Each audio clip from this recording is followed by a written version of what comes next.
yang sudah hadir saat ini. Apa kabar? Pastinya baik ya. Semoga Bapak dan Ibu selalu sehat dimanapun Anda berada.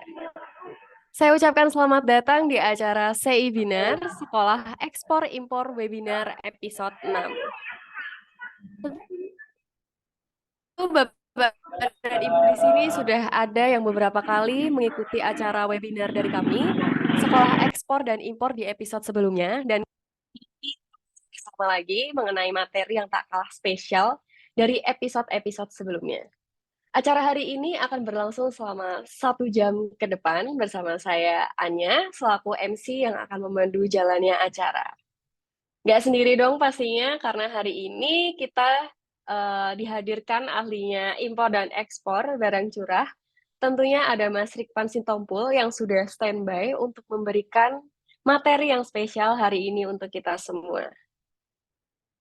Bapak dan Ibu sekalian, MC ingin menyampaikan informasi bahwa Linktree acara CI Binar, panitia nanti akan sediakan di kolom chat, dan pada link tersebut juga sudah ada berisi sertifikat dan link virtual background acara hari ini. Bagi Bapak dan Ibu yang belum menggunakan virtual background, yang belum mengaktifkan kamera, silakan untuk digunakan terlebih dahulu untuk kekompakan kita hari ini.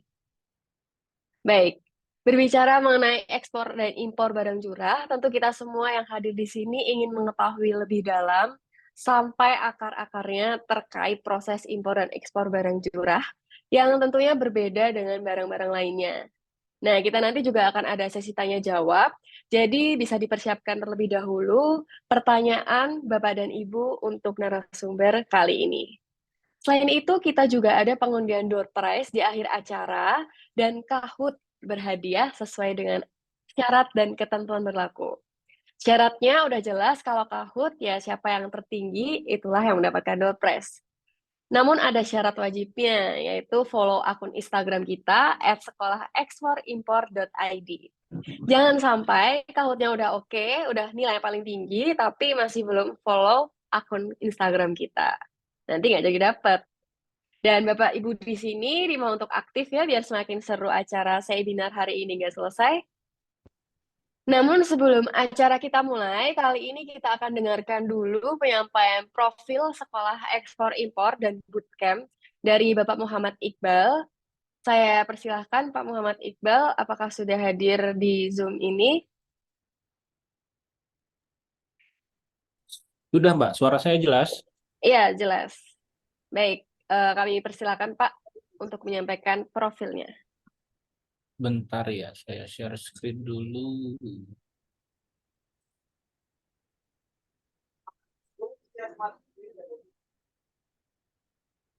Oke, selamat malam Bapak Ibu. Saya dititipi pesan dari teman-teman apa Sekolah Ekspor Impor untuk menyampaikan profil terkait dengan Sekolah Ekspor Impor. Yang pertama, Sekolah Ekspor Impor itu lembaga ya, lembaga pelajaran yang berfokus pada penyediaan layanan pelatihan dan konsultasi. Visinya itu kita menciptakan praktisi kepabeanan yang berkompeten. Kemudian misinya pelatihan praktisi kepabeanan yang affordable dan layanan konsultasi kepabeanan yang reliable. Nah, di sini Bapak Ibu, di Sekolah Ekspor Impor ini kami dari tim pengajar memang main bisnisnya adalah bootcamp ya, bootcamp pelatihan ahli pabean untuk persiapan ujian sertifikasi ahli kepabeanan itu rata-rata paling lama bootcampnya 14 minggu. Kemudian ada juga kegiatan webinar. Nah, salah satu topiknya mungkin malam ini terkait dengan barang curah. Nanti secara periodik akan ada kegiatan-kegiatan webinar selanjutnya dengan mungkin topik-topik yang lebih menarik dan juga lebih bisa kita jadikan bahan diskusi bersama. Tentunya malam ini juga topiknya sangat menarik bagi para pelaku ekspor impor di bidang ekspor maupun impor yang barangnya sifatnya curah, karena banyak yang ada misalnya batas-batas toleransi. Nah itu nanti silakan bertanya sama pematerinya ya, saya pengantar aja. Kemudian di SEI ini, Sekolah Ekspor Impor ini sudah banyak mengadakan event-event, terutama di webinar. Kita sudah dari tahun 2021, kemudian juga teman-teman pengajar juga itu mengajar kelas di CBM Institute, Busindo Training Center, di Text Training House, dan beberapa tempat lain. Kita juga pernah memberikan materi di rumah BUMN, kemudian di PPI, dan kerjasama juga dengan Transfree. Nah, kami juga pernah diundang acara Dinner Influence Gathering bersama Bapak Mendak di akhir 2022.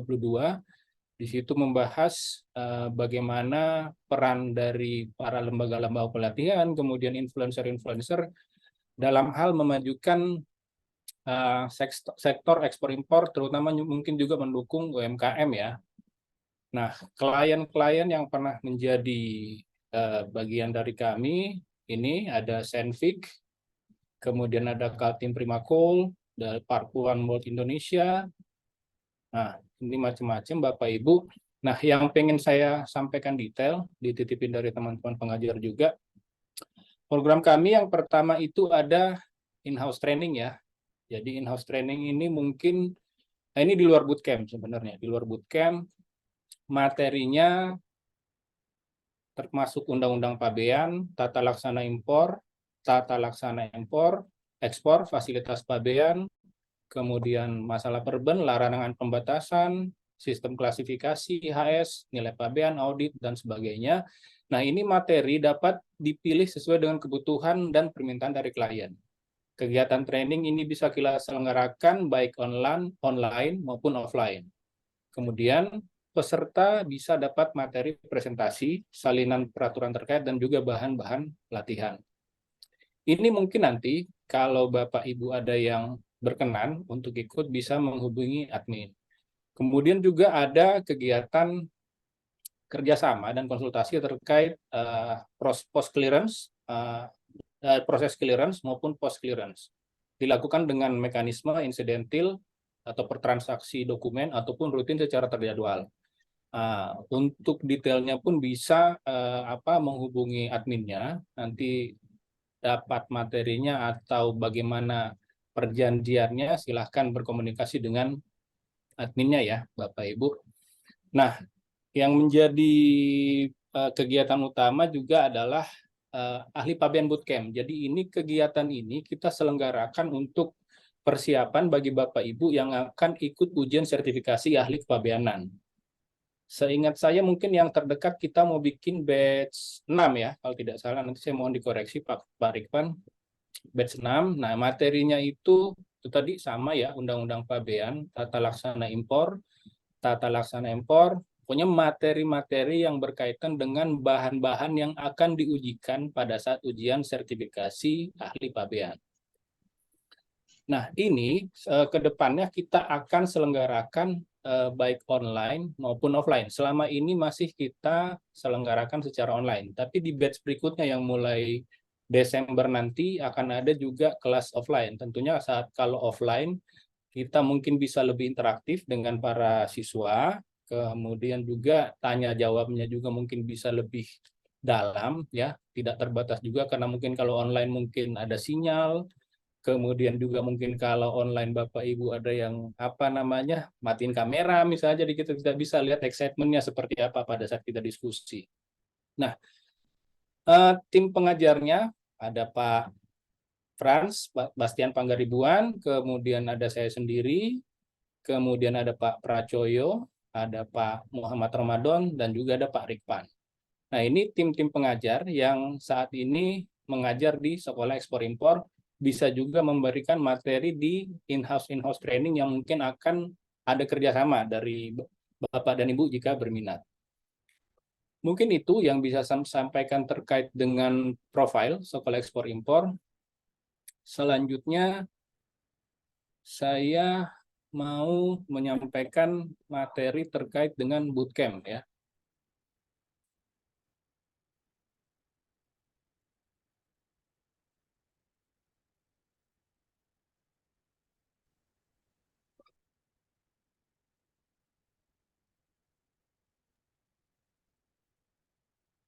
Nah, di awal Desember nanti kita ada ahli pabean bootcamp. Ini yang ke-6.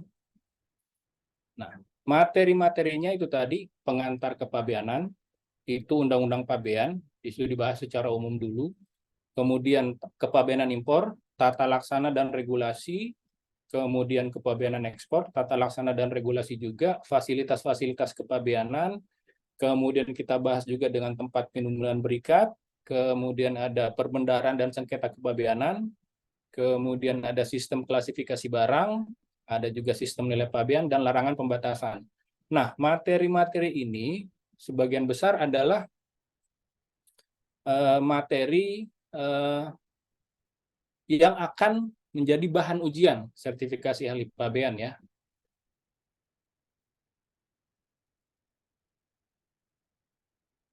Nah, package-nya nanti offline itu di Gedung Setiami di Cempaka Putih.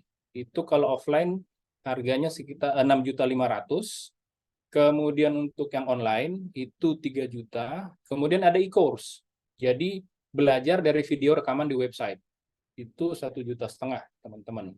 Kemudian apabila ingin mengikuti materi-materi tematik dari kelas tertentu saja, misal nih teman-teman hanya ingin ikut apa tadi, ingin ikut pengantar kepabeanan saja misalnya, atau ingin ikut sistem nilai pabean atau larangan pembatasan. Nah, itu bagi yang online itu 300.000 per meeting, dan ini offline mestinya yang dibawa, yang offline itu 700.000 per meeting.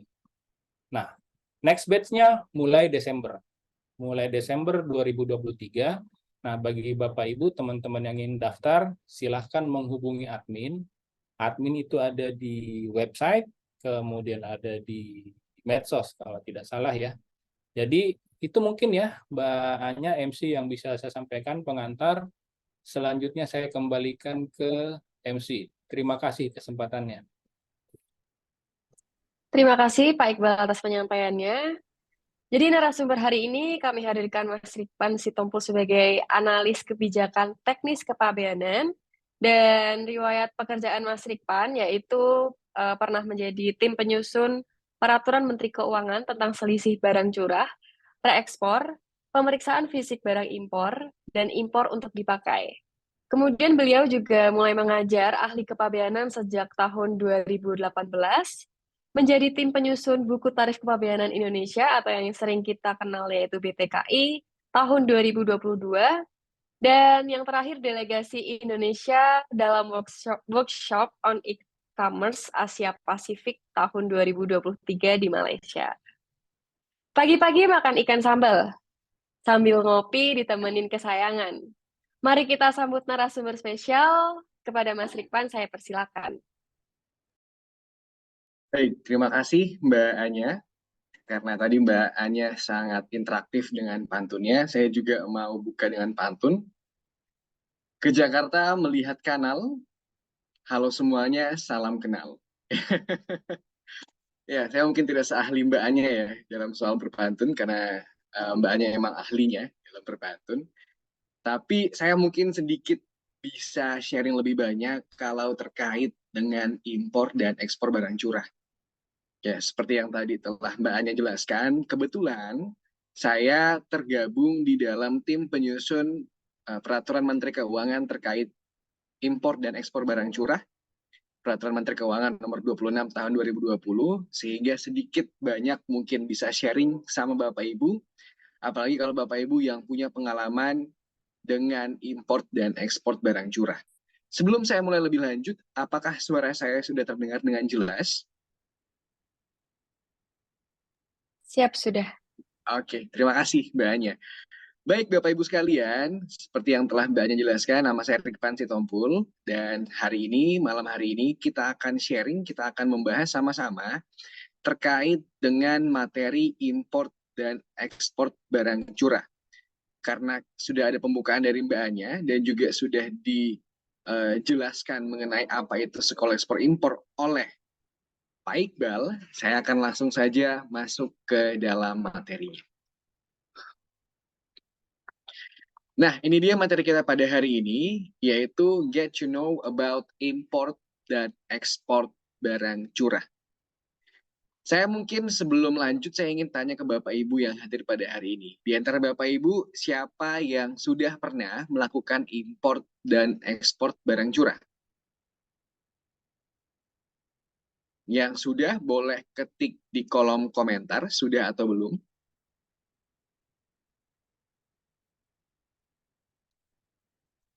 Karena tidak ada yang mengetik sama sekali, berarti belum pernah ada yang mengimport atau mengekspor barang curah. Sudah, Pak Didi Setiadi sudah pernah import barang curah. Pak Syahrul Maulani juga sudah pernah.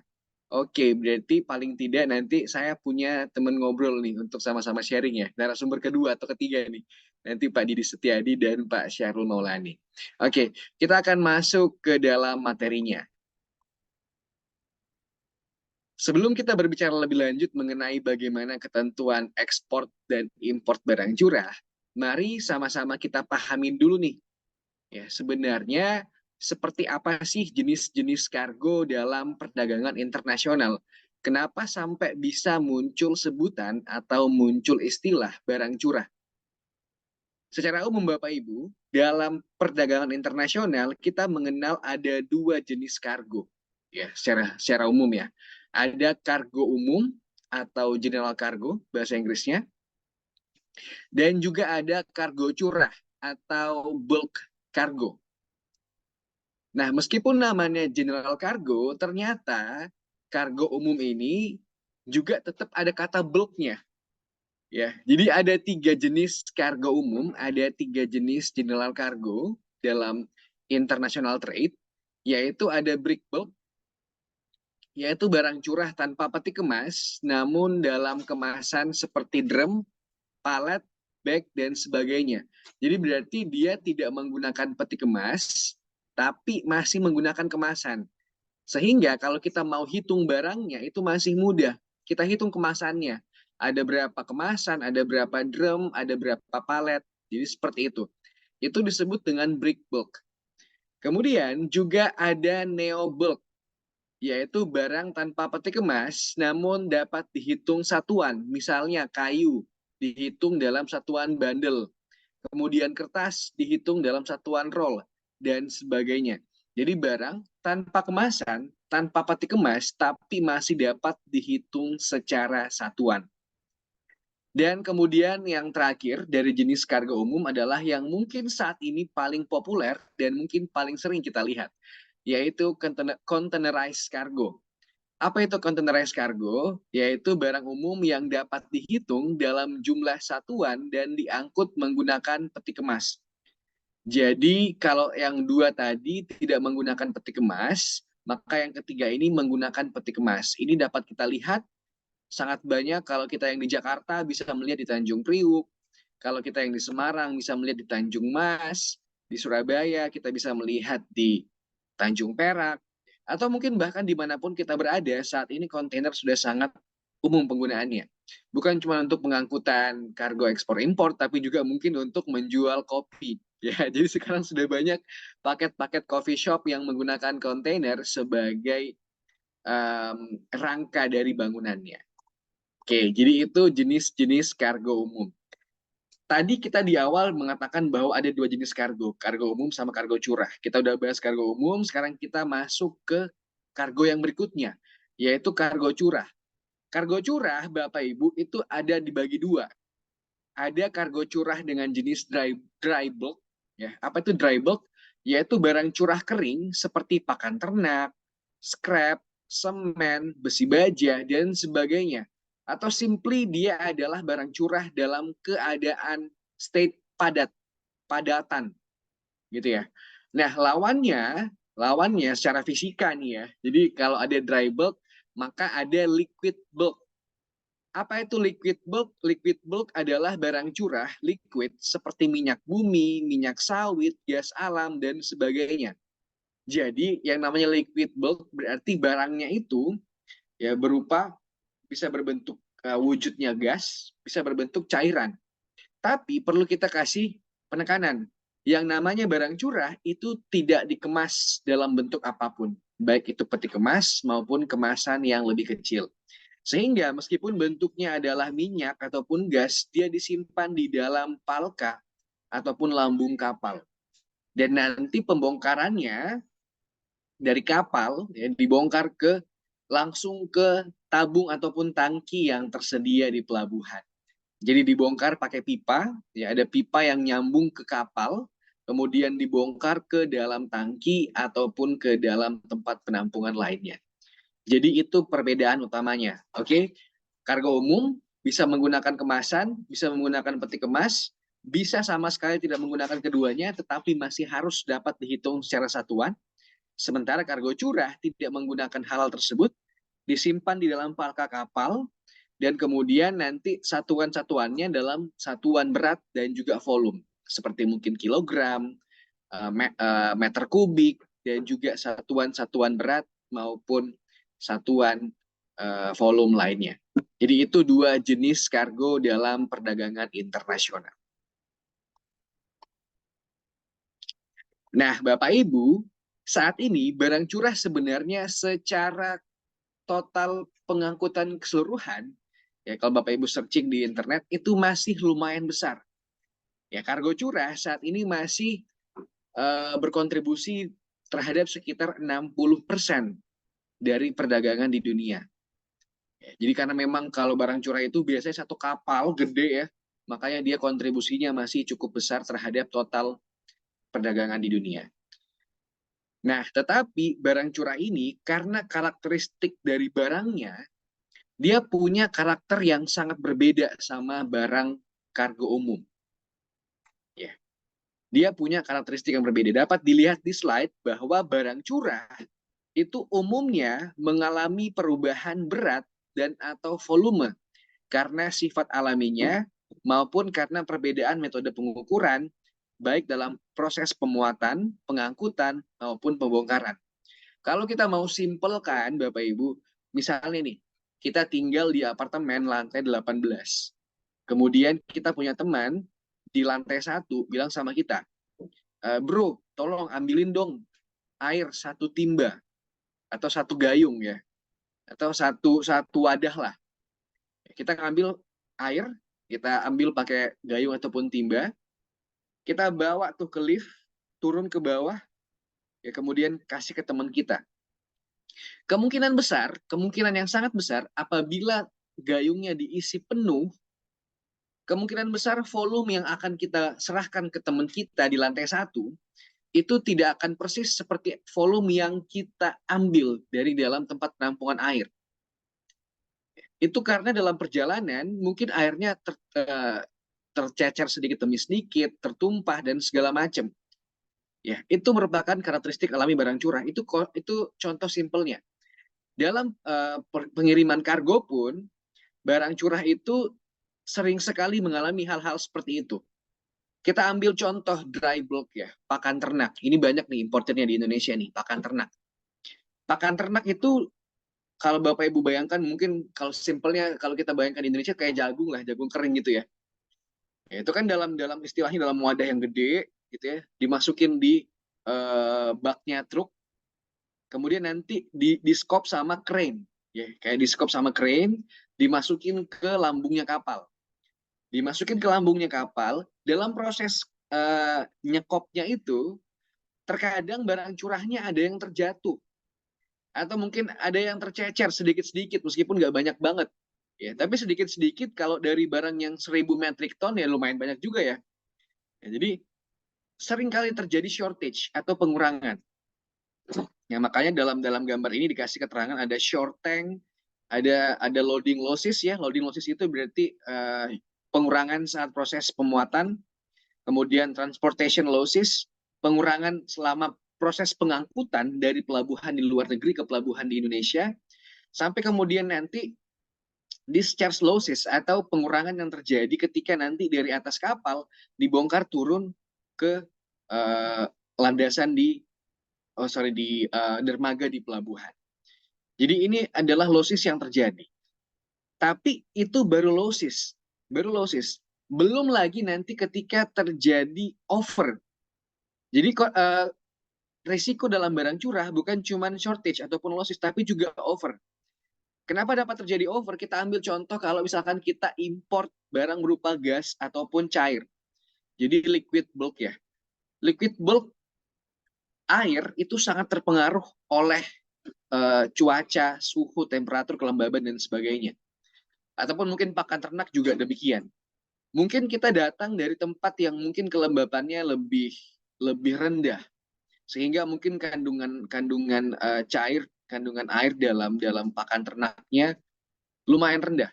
Kemudian selama diangkut karena disimpan dalam palka kapal masuk ke Indonesia daerah tropis, apalagi kalau sekarang sih masih musim kemarau ya, karena kita lagi mengalami fenomena La Nina ya.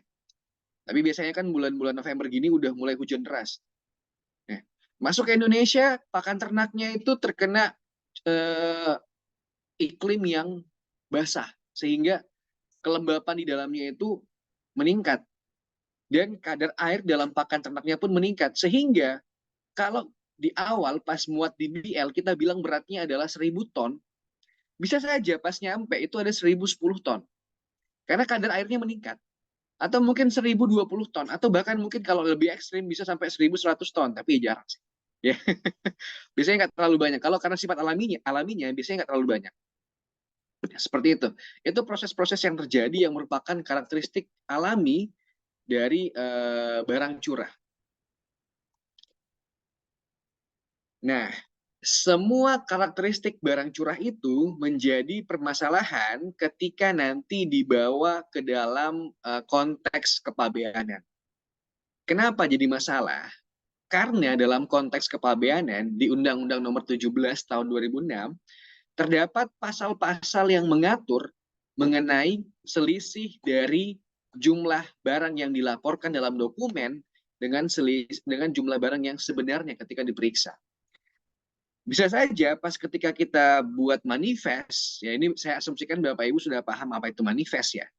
Manifest itu dokumen pengangkutan yang dibuat oleh pengangkut. Kita ketika bikin manifest, kita tulis 1000 ton. Tapi kemudian dalam proses pemuatan, proses pengangkutan, hingga nanti proses barang dibongkar di pelabuhan, terjadi banyak shortage, ataupun mungkin over. Sehingga ada perbedaan antara jumlah yang tercantum dalam manifest dengan jumlah yang real yang kita bongkar. Hal itu dalam konteks Undang-Undang Pabean itu salah, dianggap kesalahan. Dapat Bapak Ibu lihat ada paling tidak ya. Semoga nggak ada yang saya miss, tapi paling tidak ada 4 pasal nih di dalam Undang-Undang Kepabeanan yang akan memberikan sanksi kepada entitas-entitas yang salah memberitahukan jumlah barang. 8A, pengangkutan antar tempat penimbunan nih.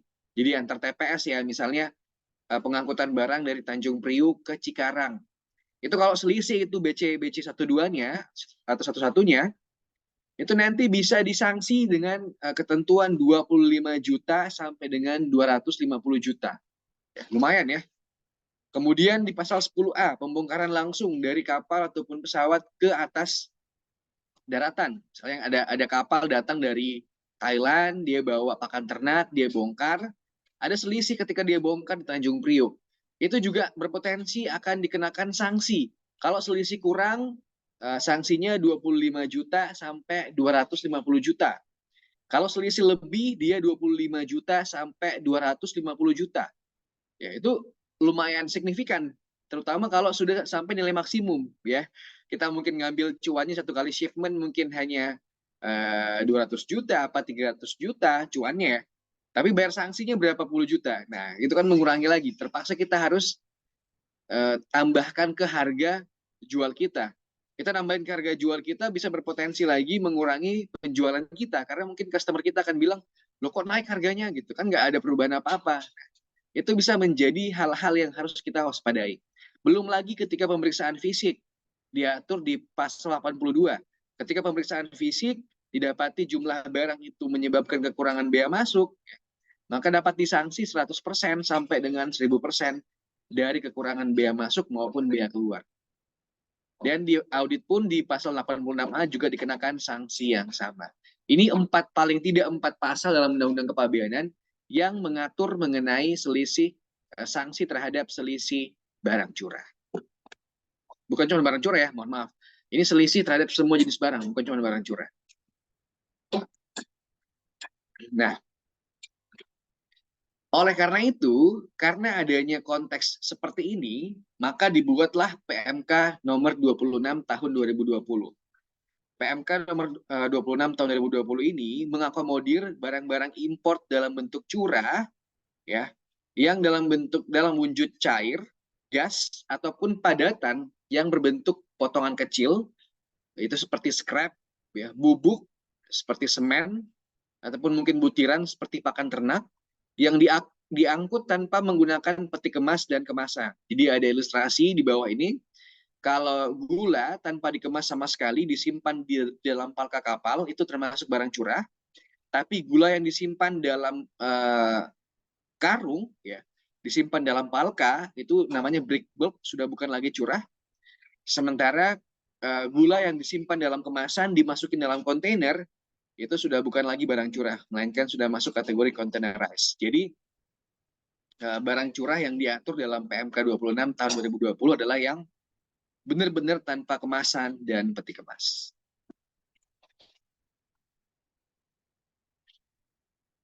Nah, karena adanya karakteristik khusus dari barang curah sendiri, maka Bea Cukai memahami natur tersebut dalam perdagangan, menyediakan paling tidak, semoga saya banyak miss-nya kali ini. Karena kalau saya banyak miss-nya berarti ada banyak fasilitas gitu ya. Tapi paling tidak ada 3 fasilitas yang disediakan sama Bea Cukai. Bukan fasilitas sih bahasanya, mungkin kurang tepat ya. Ada 3 toleransi kemudahan. Ya, ada 3 kemudahan yang diberikan terhadap importasi maupun eksportasi barang curah. Ada yang pertama toleransi, kemudian ada PIB maupun PEB berkala, kemudian ada juga PEB yang dibuat setelah muat di atas sarana pengangkut. Kita mainly akan bicara mengenai tema yang pertama, tapi kita juga akan bahas sedikit mengenai tema yang kedua maupun tema yang ketiga. Jadi supaya Bapak Ibu tidak merasa percuma meluangkan waktunya di malam hari ini, jadi kita akan kasih materi-materi terbaik. Yang pertama kita akan bahas mengenai toleransi atas selisih berat ataupun volume. Nah, Bapak Ibu sekalian, di dalam PMK nomor 26 tahun 2020 itu diatur 3 fase. 3 fase pemberian toleransi, yaitu fase pembongkaran, fase penelitian dokumen, dan fase audit kepabeanan. Di fase pembongkaran, Bapak Ibu, jadi gini, kita harus pahamin dulu natur dari sanksi-sanksi yang berpotensi akan kita terima dalam setiap fase. Di fase pembongkaran, mau selisihnya kurang, misalkan saya bilang ada 10 ton, tapi yang nyampe 8 ton, itu selisih kurang ya. Ataupun selisih lebih, ya saya bilang 10 ton, tapi yang nyampe 12 ton, itu sama-sama kena sanksi. Jadi mau selisih kurang, mau selisih lebih, itu sama-sama kena sanksi. Makanya di dalam fase pembongkaran diatur bahwa selisih 0,5% itu dianggap wajar, baik untuk selisih kurang maupun untuk selisih lebih. Jadi selisih kurang ditolerir, selisih lebih juga ditoleransi. Jadi itu di fase pembongkaran. Dan kalaupun selisihnya itu above 0,5%, di atas 0,5%, maka tidak langsung diberikan sanksi Bapak Ibu. Tetapi bisa dilakukan penelitian lebih lanjut. Ya, jadi diteliti lebih lanjut. Istilahnya kalau orang-orang penindakan nih, orang-orang bagian penyidikan di Bea Cukai disebut di BAW atau diwawancarai, diinterogasi. Ini kenapa dapat terjadi selisih? Kamu ada bongkar di luar pelabuhan, kalau nggak ada mana buktinya segala macam. Itu di fase pembongkaran. Di fase penelitian dokumen dan audit kepabeanan, toleransi hanya diberikan kepada selisih lebih. Jadi misalkan saya lapornya 10 ton di dokumen, tapi realnya ketika diperiksa ada 12 ton. Itu namanya selisih lebih. Nah, selisih lebih, Bapak Ibu, itu dapat menyebabkan adanya tagihan bea masuk plus sanksi yang tadi kita lihat di depan. 100% sampai dengan 1000%. Nah, toleransi menghindarkan kita dari pembayaran sanksi. Jadi kita nggak akan bayar sanksi selama selisih lebihnya itu di bawah atau paling banyak 0,5%. Tapi kita masih harus melunasi kekurangan pembayaran bea masuknya. Misalnya bea masuknya itu 10 juta per ton. Misalnya ini saya simplifikasi aja ya, 10 juta per ton. Kita lapornya 10 ton, tapi ternyata anggaplah ada selisihnya. Jadi kita bayar kekurangan bea masuk kita saja. Itu tidak perlu membayar sanksi. Tapi kalau di atas 0,5%, nah itu langsung kena sanksi. Jadi tidak ada lagi fase penelitian lebih lanjut seperti di pembongkaran barang curah. Kalau pembongkaran masih ada fase penelitian lebih lanjut. Tapi kalau dia di penelitian dokumen maupun di audit kepabeanan, tidak ada lagi penelitian lebih lanjut, tidak ada lagi wawancara dan sebagainya, langsung dikenakan sanksi. Gitu. Tetapi di fase penelitian dokumen maupun di fase audit, kalau selisihnya selisih kurang, Bapak Ibu, misalkan saya lapor 10 ton ya di PIB atau di PEB, PEB sih jarang sih, PIB kebanyakan. 10 ton di PIB di dokumen import, tetapi ternyata yang saya import fisiknya cuma 8 ton. Itu ada selisih 2 ton. Apakah itu masalah? Enggak. Dalam fase penelitian dokumen dan audit kepabeanan, ketika kita selisih kurang, kita bukan bermasalah. Malah kita bisa mengajukan restitusi atau pengembalian bea masuk. Kenapa? Soalnya saya bayarnya bea masuk atas 10 ton. Tapi yang real, yang nyampe itu cuma 8 ton. Ya berarti saya bisa minta pengembalian. Itu bisa. Selama kita mengetahui selisih itu sebelum barang keluar.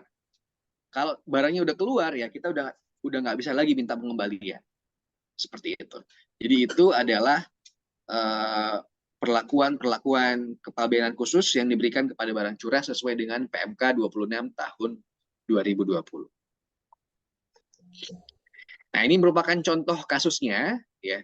Kita biar konkret ya, kita bisa ketahui PT Pelayaran Curah rutin mengangkut barang curah dari Thailand ke Pelabuhan Merak.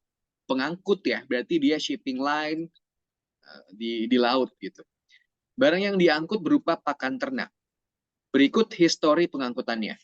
26 Oktober di manifest dia lapornya 1000 metrik ton, tapi hasil pengukuran bongkarnya 998 metrik ton. Kemudian 28 Oktober 1000 metrik ton di manifest, 994 metrik ton di hasil pengukuran bongkarnya.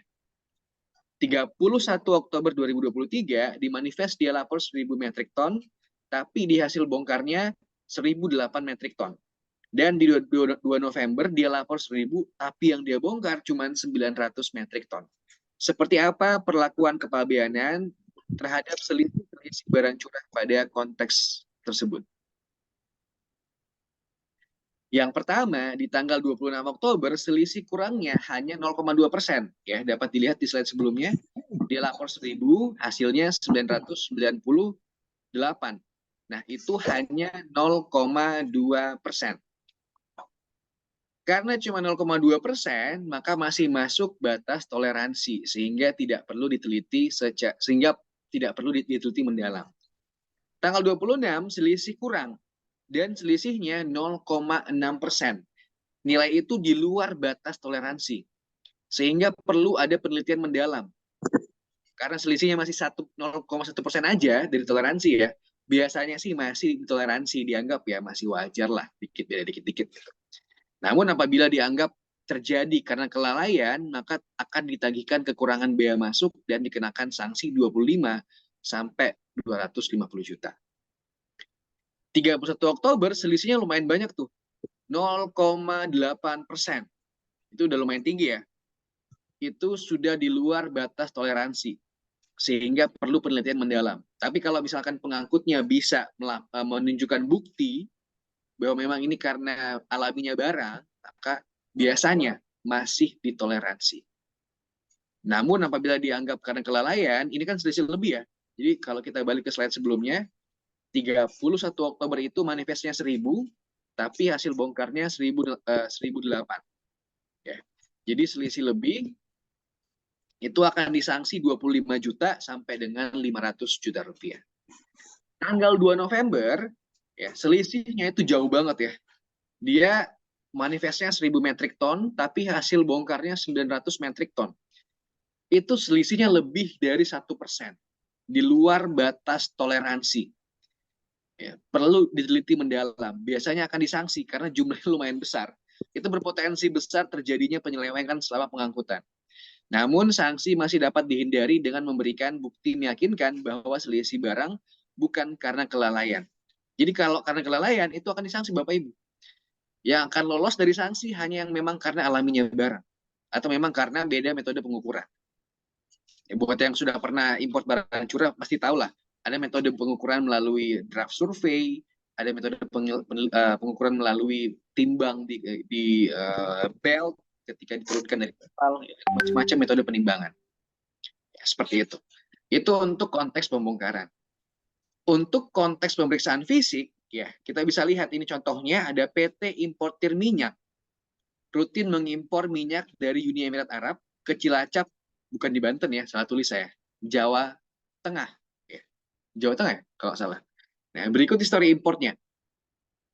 Di PIB dia lapor 1.000 barrel, tapi yang sampai cuma 998 barrel, selisih kurang.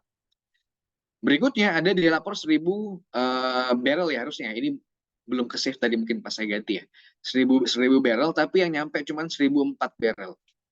Yang nyampe lebih mas, 1.004 barrel. Kemudian berikutnya, dia lapor 1.000 barrel, yang nyampe 1.008 barrel. Bagaimana perlakuannya? 26 Oktober, selisih kurang 0,2%. Selisih kurang ya? Selisih kurang 0,2%. Importir dapat meminta restitusi. 28 Oktober, selisih lebih ya? Selisih lebih, ini bahannya nanti saya perbaikin. 28 Oktober selisih lebih 0,4%. Ya, importir tidak membayar kekurangan biaya masuk, namun tidak perlu dikenakan sanksi. Oke, biar kita clear, saya perbaiki dulu bahannya. Supaya tidak bingung nanti Bapak Ibu ketika menonton rekaman dari webinar kali ini. Nanti rekaman dapat ditonton di channel YouTube-nya Sekolah Ekspor Import ya. Oke, supaya clear ya. Supaya kita tidak salah mengartikan.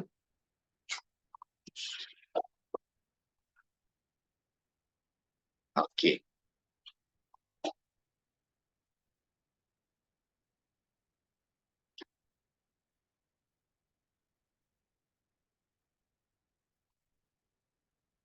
Nah, jadi dia selisih lebih.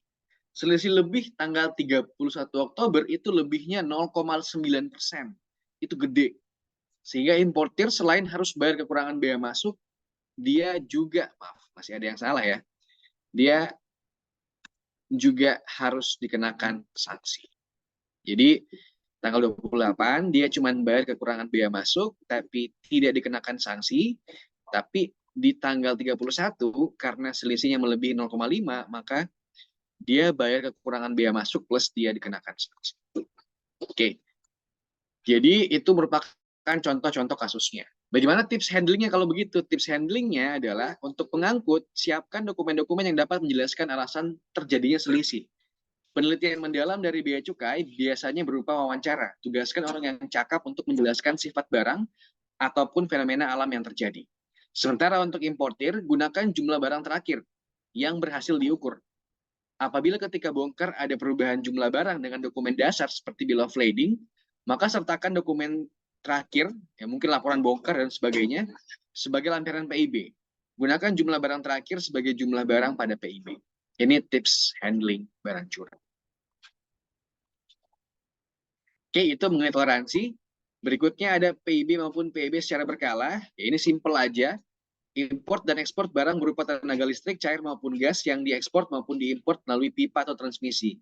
Ini mungkin kita import gas langsung dari Malaysia misalnya pakai pipa, jadi nggak ada kapal, nggak ada pesawat, nggak ada truk, langsung gasnya dialirkan dari Malaysia. Atau sebaliknya ekspor kita langsung pakai gas ke Malaysia, atau kita import listrik langsung dari pembangkit listrik di Malaysia. Nah itu menggunakan PIB maupun PIB yang berkala. Nah untuk import, PIB-nya disampaikan 15 hari kerja setelah berakhirnya masa PIB berkala, dengan masa PIB-nya paling lambat 1 bulan. Sementara untuk ekspor paling lambat pada akhir periode berjalan dengan 1 periode paling lama 1 bulan.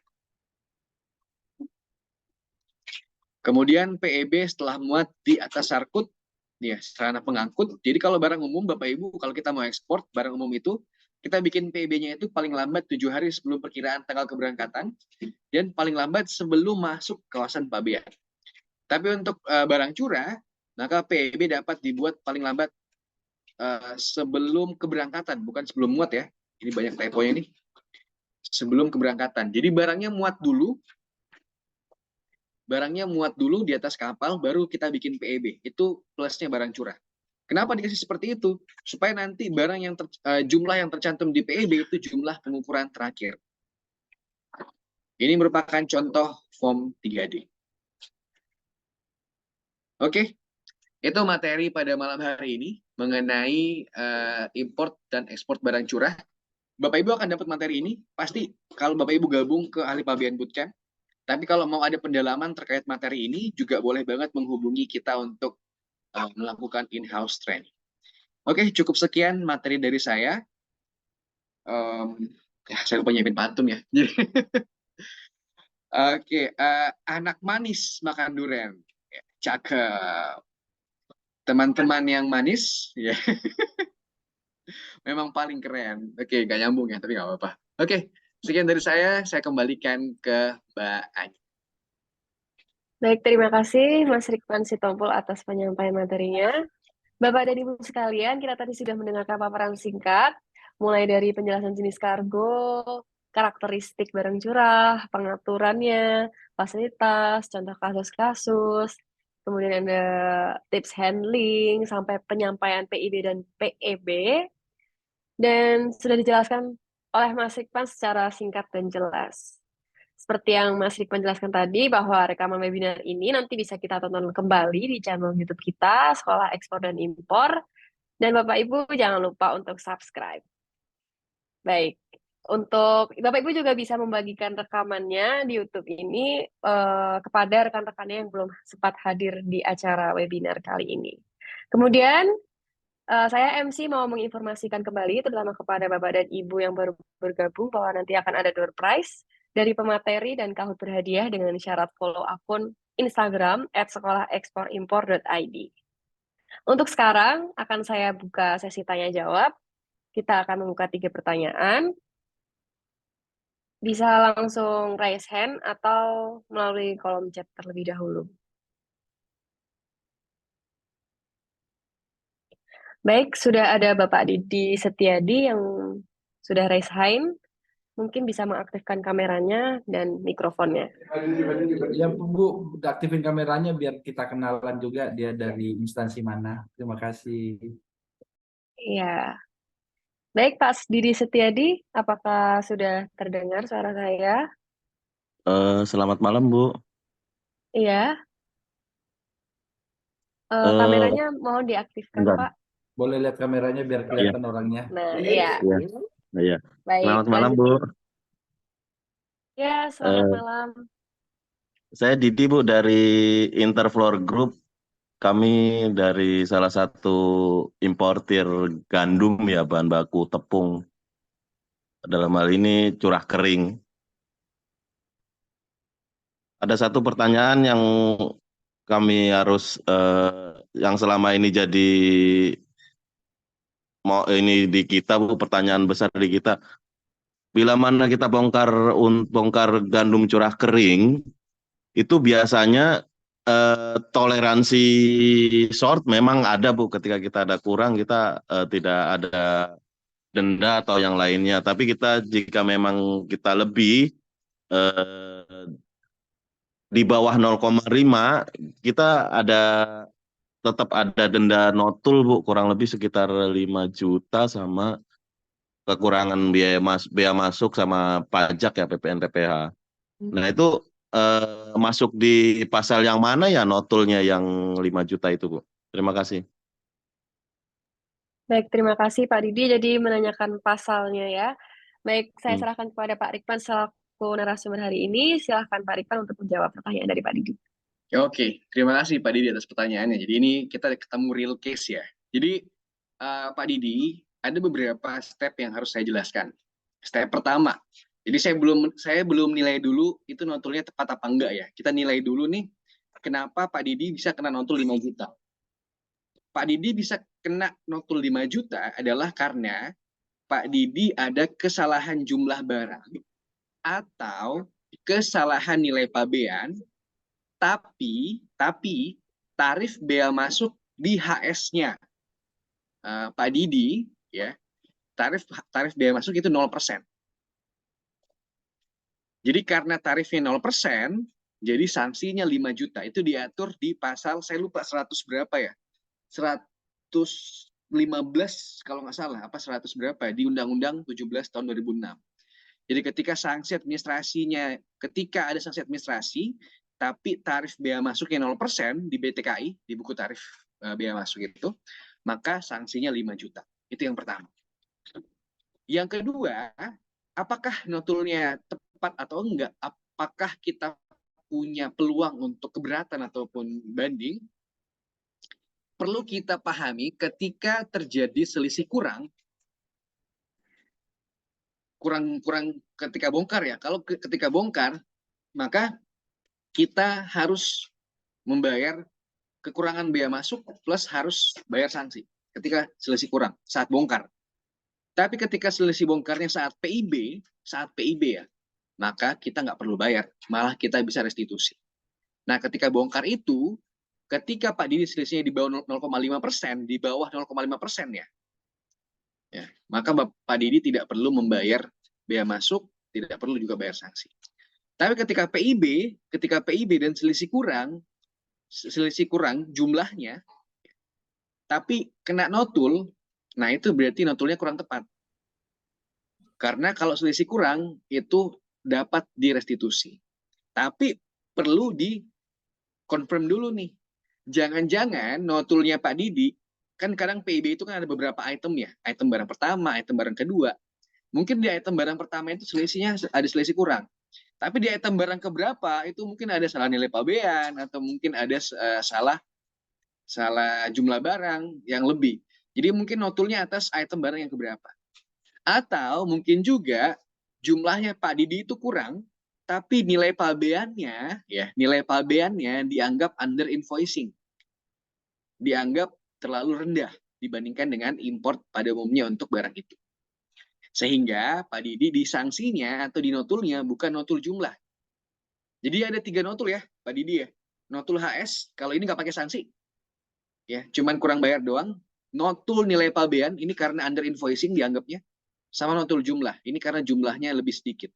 Atau bukan sedikit, lebih banyak. Sehingga terjadi notul. Jadi seperti itu penjelasannya Pak Didi. Izin Pak, tanya lagi Pak. Oke, silakan Iya, Pak. jadi untuk notulnya sih notul karena biasanya kelebihan jumlah, karena memang kan kita importir curah kering ini ketika di BL misal kita kan rata-rata menggunakan satu kapal Handymax ya Pak, sekitar 30 sampai 50-60 ribu ton rata-rata ya, average-nya kurang lebih sekitar segitu. Jadi di negara muat itu menggunakan draft survei dan timbangan Pak.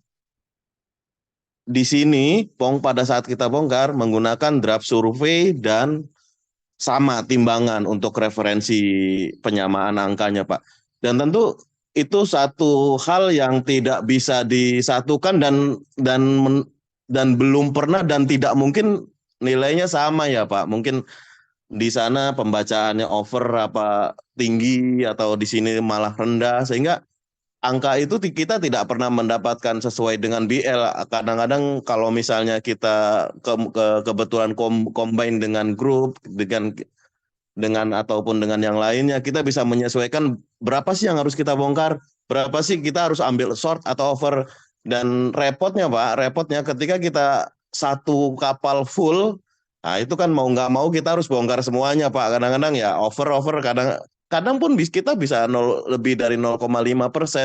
Mungkin karena efek tata cara pembacaan timbangannya atau tata cara draft surveinya, karena draft survei sendiri kan berpengaruh kepada cuaca, arah angin dan lain-lain, swell si ombaknya dan lain-lain ya Pak, sehingga sangat-sangat tidak mungkin ketika pembacaannya itu sama gitu.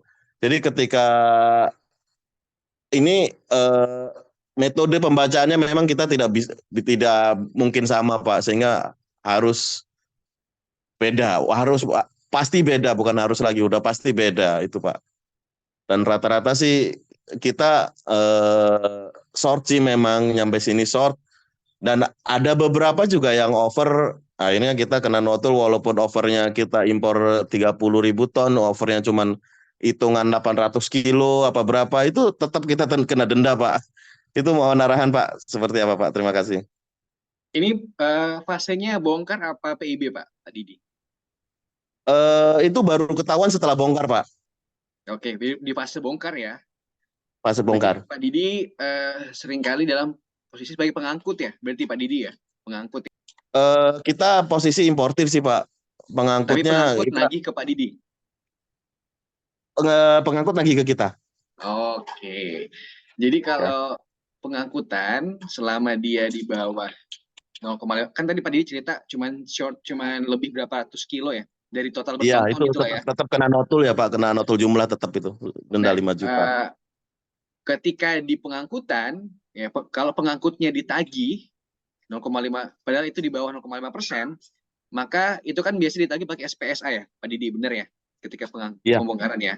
Nah, Hmm. SPSA-nya dapat diajukan keberatan. Ketika memang nilainya beneran di bawah 0,5%, tapi tetap ditagih di notul, itu bisa diajukan keberatan. Itu Pak Didi poinnya kuat tuh. Karena di aturan nyebut di bawah 0,5% itu bebas, dianggap wajar. Nah, kemudian ketika nanti di PIB Pak Didi biasanya bikin PIB-nya setelah barang datang atau sebelum barang datang? Sebelum barang datang Pak. Sebelum barang datang. Itu biasanya merah atau hijau? Kami sih alhamdulillah hijau terus sih Pak di sini Pak, kecuali Hijau kalau kena ya, random check baru kuning atau merah. kuning atau merah ya. Nah, Ya. kalau misalkan dia hijau, ya ini untuk antisipasi aja sih. Karena mungkin terjadi perubahan jumlah ketika di pelabuhan, terutama kalau lebih ya, kalau kurang mungkin nggak ada masalah. Kalau lebih, maka sebelum barang curahnya dikeluarkan dari pelabuhan, cepat-cepat ajuin perubahan data PIB supaya jumlahnya di PIB itu benar. Jadi nanti ketika ada audit, ya Pak Didi diperiksa pembukuan pemasukan barang ke gudangnya, itu bisa sama dengan PIB. Tapi kalau ketika bongkar, selisihnya di bawah 0,5, tapi ditagih, nah itu bisa ajuin keberatan. Gitu kira-kira. Bisa ini nggak Pak? Maksudnya setelah sebelum terbit notul kan kita udah tahu dulu nih laporan bongkar, oh ternyata kita over nih. Nah, kita bisa ajukan dulu ke bea cukai, jangan sampai kena notul dong. Ini kan udah 0,5 nih. Bisa begitu nggak ya Pak ya?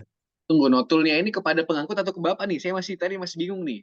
Notul ke kita Pak, Ke importir. ke importir. Berarti PIB ya. PIB PIB yang ya. dinotul ya. Iya, Di bawah 0,5 selisihnya. dan di bawah 0,5, betul Pak. Kalau itu sulit Pak, karena Bapak posisinya pasif. Ya, jadi Bapak hanya bisa kasih keterangan ketika diminta oleh peneliti dokumen di Bea Cukai. Tapi ketika Bea Cukai yang tidak minta keterangan ke Bapak nggak bisa bilang kayak gitu. Kan tadi Bapak bilang nih, bisa nggak sih saya ke Bea Cukai dulu bilang, jangan notul dong, ini 0,5 nih. Nah, nggak bisa, posisinya pasif. Jadi memang hanya bisa menunggu notul dari Bea Cukai. Kalau misalkan di notul, nah itu bisa banget Pak diajuin keberatan. Dan sekali lagi saya ulangi, itu posisinya Bapak kuat banget ketika cuma di bawah 0,5 selisihnya. Apalagi kalau selisih kurang, terus di notul, itu posisi Bapak kuat banget untuk ngajuin keberatan maupun banding. Kira-kira gitu Pak. Kalau secara prosedurnya. Jadi sulit Pak ya untuk bisa intercept ya. Nggak ada mekanismenya Pak ya. Gitu. Apa-apa Pak, ini sharing aja Pak. Kalau Oke. kurang sih memang hampir nggak pernah sih Pak, kebanyakan lebih baru kita Over kena. ya. Over. Over baru kita kena. Baik, terima Oke. kasih banyak Pak. Sama-sama Pak. Baik, terima kasih Mas Rikman atas penjelasannya.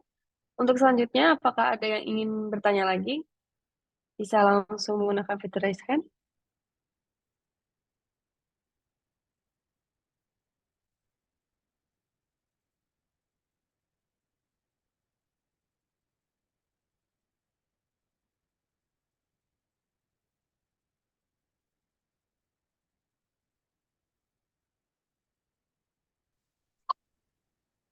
Jika sudah tidak ada, untuk mempercepat acara, kita langsung saja untuk panitia mohon menyiapkan Kahoot-nya dan untuk peserta juga siapkan Kahoot-nya terlebih dahulu di Aduh, handphone nggak bisa. masing-masing. Mbaknya, tadi ini panitianya bilang Kahoot sekarang berbayar ternyata untuk banyak Oh peserta. ya, Jadi siap. diganti, Baik. saya ngasih pertanyaan aja katanya. Oh ya, baik. Siap. Oke.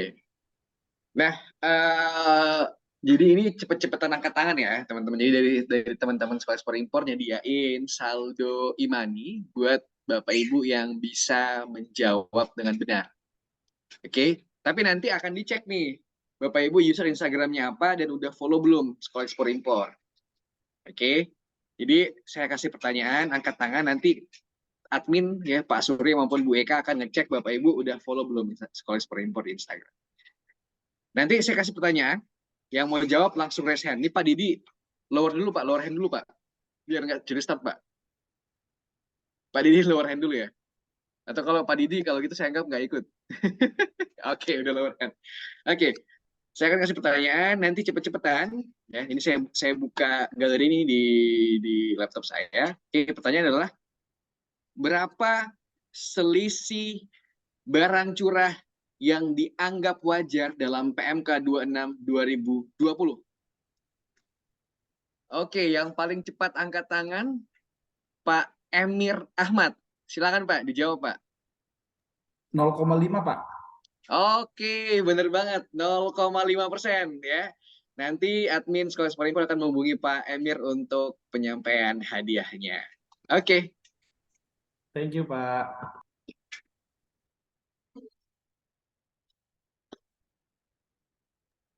silakan Mbak Anya. Mbaknya tadi Instagramnya apa? Baru. Baik, untuk Instagramnya Sekolah Ekspor Impor ya. Pak Emir, ini Instagram saya Pak ya, bukan Instagram Mbak Anya Pak. Ya, jadi Ini Mbaknya Siap. salah jawab kayaknya. Nggak aduh. dapet voucher. Siap. Baik, teman-teman, Bapak Ibu dan Ibu sekalian, untuk jangan lupa follow terlebih dahulu ya sebelum menjawab pertanyaan dari Mas Rikpan. Bisa dilanjut Mas Rikpan? Ada pertanyaan Satu lagi? aja Mbak. Satu Oh aja ya, ternyata. satu aja. Oh ya, siap-siap.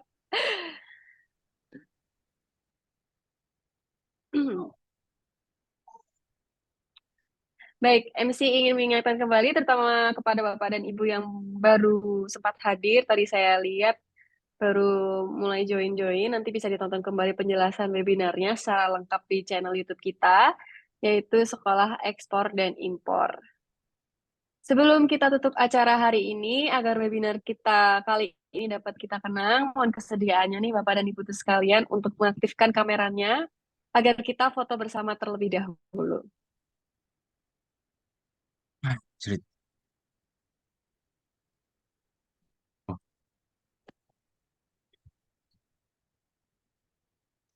Ups.